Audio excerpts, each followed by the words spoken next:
你正好拿个可以杀了。可以了，可以背了就得了办了是吧？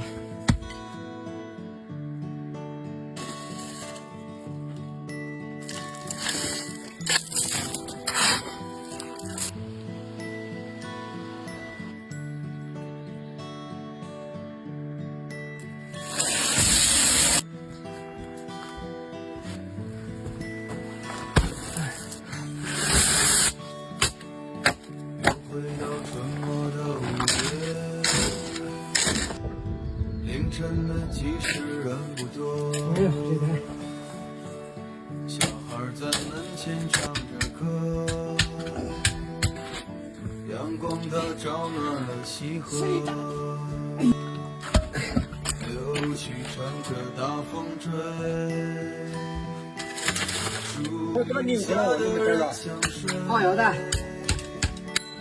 沉默的人从此隔开，是快乐起来，脱掉寒冬的傀儡。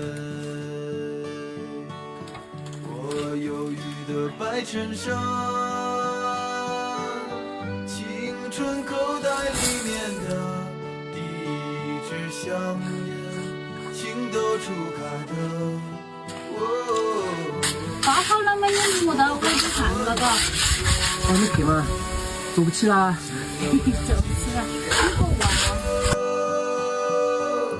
还没有咖啡馆和奢侈品商店，晴朗蓝天下，昂头的笑脸，爱很简单。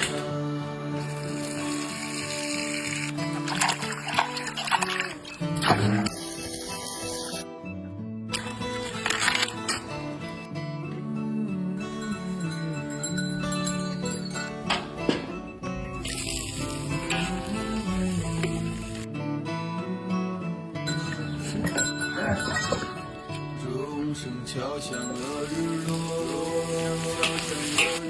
还有路越过山坡，通向北方的是我的想象，站到黑夜曾经过。我的头上。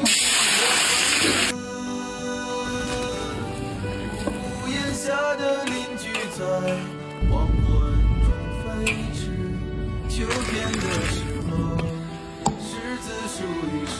饭了，吃饭了，好几天都炸黑了。我们可以在乎吃的啦。在花间的我们必须有的。我们是不是？